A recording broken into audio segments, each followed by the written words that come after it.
The incident I want to share with you today happened in 1993. Even after all these years, I'm just as frightened today as I was then. I have never publicly spoke about this or written about this for the fear of my safety. It has tormented my thoughts and dreams, and it has made me afraid of the dark and given me anxiety. The big questions of who and why still remains unanswered. In a small farming community bordering Mexico and Arizona with a population of a bit over 5,000, there isn't a lot to do. No mall at this time, no skate parks, not even a movie theater. On this particular day, the weather was beautiful, sunny, and cool, and I did not want to be stuck at home all day, so I drove my mom to work in a nearby town and promised to be there on time to pick her up from work at 5 p.m. She reminded me not to smoke in her car, and I drove away heading back home. I ate breakfast and took a nap. About noon, I picked up a friend and we drove around for a while. Then we went to the store and purchased something cold to drink and a pack of cigarettes. We drove around and talked the usual girl talk and the latest gossip we shared with each other. When I grew tired of circling the same roads and hitting the same potholes, I headed out a couple of miles for a change of scenery. Traveling on a familiar road, I slowed down when I realized I had driven past the road I usually would take back to town. I always make it a point not to go too far, because the paved roads turn into dirt roads, and it's no place for a family car. But I said, what the heck, I'll just take the next road instead of turning around. We both scoped out the unfamiliar area, a huge eucalyptus tree and a house of some kind I had never noticed. The closer we drove, it appeared to be abandoned with the door flung open and windows busted out. Nothing at all about places like that appealed to me, but my friend is shouting, "Pull over there, now!" And I'm trying to talk her out of it, saying, "No way we are stopping. I don't like places like that." She is nagging, "Let's see what they left when they moved." Realizing she was not going to shut up, I reluctantly slowed down and turned into the overgrown driveway. She jumps out to curiously look inside the house. I turn off the car and get out to smoke a cigarette. I yell to her to hurry, and that I'll be waiting by the car. She calls me a chicken shit. I don't care. I finished my smoke, pacing back and forth, anxious to leave. I noticed how overgrown with weeds and brush the yard had become over what looked like many years left unattended. I wandered around a bit, checking out what little was left of this old beat-up wooden trellis with dead thorny branches all twisted and woven through it.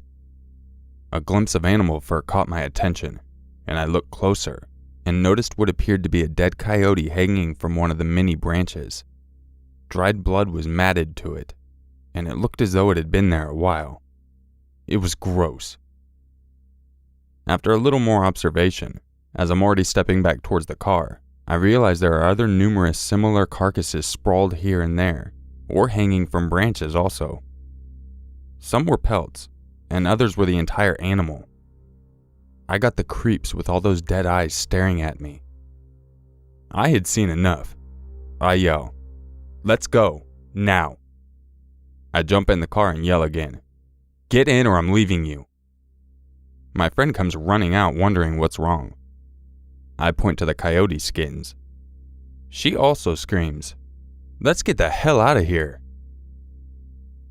We drove back to town quiet and didn't say much. I dropped her off at her house and had just enough time to stop by my house and brush the grass out of my hair and the dust off of me before I picked up my mom. What an unusual day it had been. My mom stood outside her office. She smiled and got into the car. Obviously, she hadn't been waiting long. We go to Costco and pick up some groceries. She made the mistake of telling me to get a cart also. I loaded up with what I thought our household needed, and we met at the register.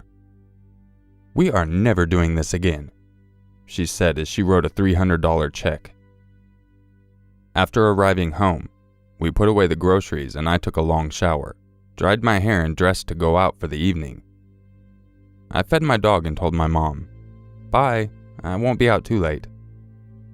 I drove away in a very dusty and dirty Volvo. I could have used my phone at home, but I had a habit of stopping by this small grocery store about a block from our place that had a payphone next to the store. It was very close to the road, so if I parked the car close enough, I could talk on the phone from my car. Few people had cell phones at this time. I planned to call the same friends I was with earlier. We had made unclear plans of possibly going to visit her cousin. I started to dial her number, when from the mirror I noticed a pickup truck coming up behind me at a high rate of speed. I stared at it in the mirror, realizing at the last minute this truck was not slowing down. With my car already running, I dropped the phone receiver, leaving it swaying back and forth from the cord. I slammed it into drive with the accelerator pressed, trying to avoid being struck from behind. I quickly sped away. Why would this driver want to hit my car? It was obvious that is exactly what was intended, considering there was no other cars on the road. He had to drive far left to the shoulder of the road to purposely get behind my parked vehicle. If unintentional, why didn't he slow down? He never even slowed down. Now he is on my tail again, and there's a stop sign coming up. I don't want to drive through it, but this guy is in a large-sized truck, the kind used to tow an RV. It is inches away from my car. If I chose to stop, or even slow down, he would ram the back of my car. At one point, I drove past my friend's house, and she looked confused as I didn't stop to pick her up as planned. Instead, I sped past with a cloud of dust and a white Chevrolet truck extremely close and viciously trying to plow into me. With no other choice, I raced through the intersection, almost closing my eyes, fearing another car or pedestrian might cross my path. This maniac is still no farther away.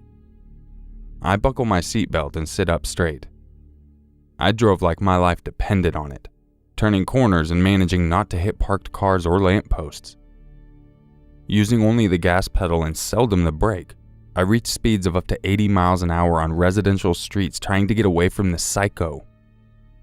With some good driving and determination, I managed to lose the son of a bitch. Driving by my friend's house again, I saw she was still standing outside. I slowed down, keeping an eye out for the crazy person with a lead foot and anger issues. She quickly hopped in, not wasting any time, and I drove away. We didn't talk. I was shaking. I needed to stay focused on my driving.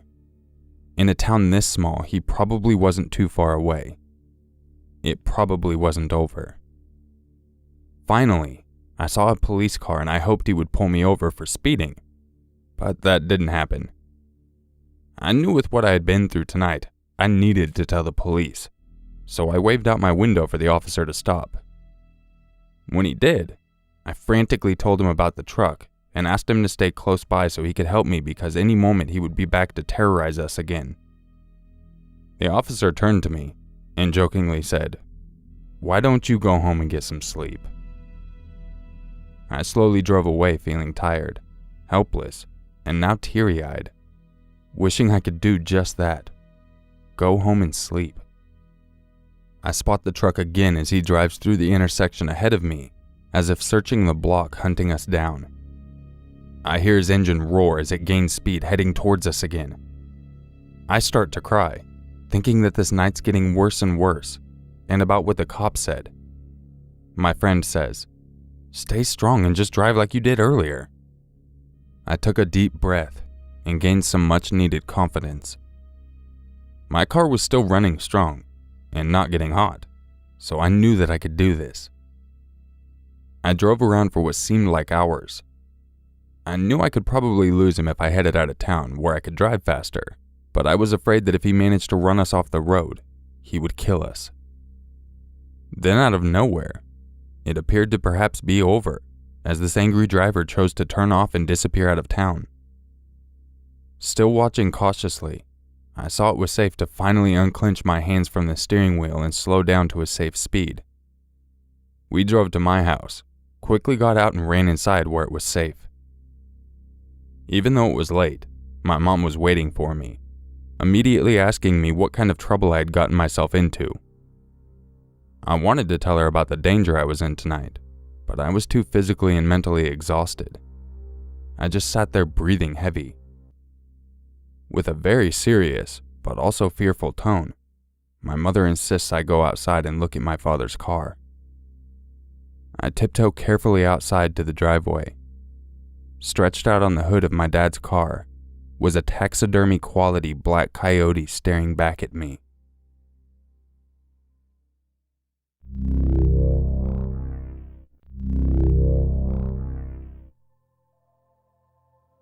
When I was about 12, my Uncle John came from Ukraine to visit us in Canada.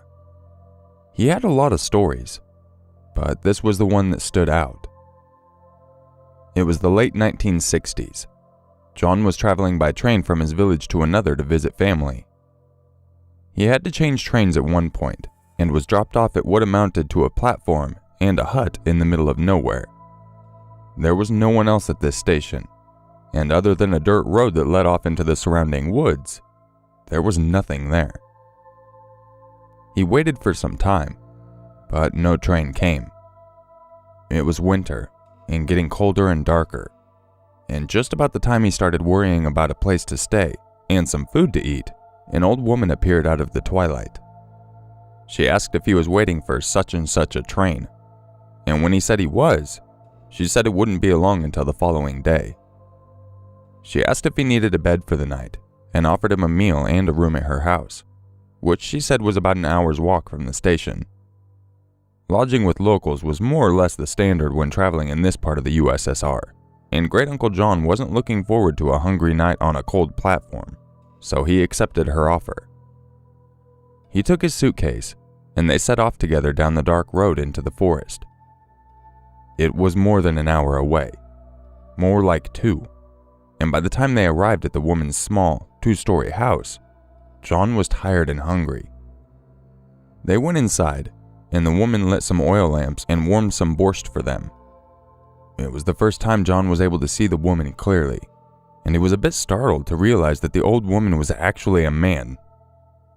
Not wanting to pry, and too tired to care, John finished his soup and asked where he would be sleeping. She led him up the stairs to a tiny room with a window that contained a single bed and nothing else. He thanked her. They said goodnight, and she closed the door. Then she locked it, leaving him in the dark. Somewhat creeped out by this, John called to her, but she didn't answer, and he heard nothing else. Figuring he would deal with it in the morning, and thought that she had probably done it by mistake, John set his suitcase down and laid on the bed, deciding to make the best of it and get some sleep. Before he could fall asleep, though, he felt the urge to go pee, and got out of bed, hoping to find a chamber pot or something he could pee in. He got onto his hands and knees and began to feel under the bed in the darkness, thinking that's where the pot would be if there was one. Instead, he found a body. "Nope," my uncle said, and went right to the window to see if he could exit the room that way. It was nailed shut. He knew that if he remained in this house, he was probably a dead man. But if he broke the window and tried to get away, there was a good chance that old woman, and who knows who else was there, would hear him and come into the room before he could get away. So he did the only thing he could do. He pulled the body from under the bed, heaved it onto the mattress and covered it with a blanket, then got under the bed and waited. Sure enough, about an hour later he heard footsteps slowly coming up the stairs and then towards the room. The lock clicked, and the knob turned slowly. In the gloom, John saw someone move toward the bed. Then he heard several small and sickening thuds. The person had bashed the body on the bed with a large crowbar, which they had dropped on the floor right in front of John. There was silence. Then the person went out of the room, and the door was shut again. The footsteps went down the stairs, and then they silenced again. John moved from under the bed, took the crowbar, and was able to slowly pry the window open. He didn't say, but I imagine he was shitting bricks the entire time. When the window was up, he threw his suitcase out, then dove through himself, not caring what was below him, only worried about what was behind. He landed without too much injury, and began to run into a field behind the house towards some lights in the far distance. It turned out to be a highway with some military and transport trucks on it, and John was able to get a ride to another village where he could catch a train.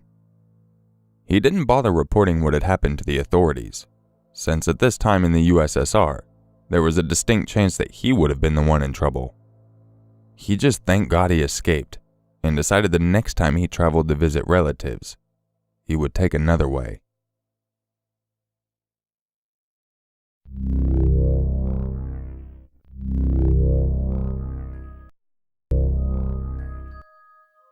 If you enjoyed this video, you know what to do. If you would like a chance to have your story featured in an upcoming video, make sure you email it to yourmaker6260@gmail.com. And if you would like to gain early access to my content, as well as some other cool perks, make sure you go check out my Patreon page. It's a cool way for you to get some cool perks as well as support the channel. I appreciate everyone checking out this video, and I'll catch you in the next one.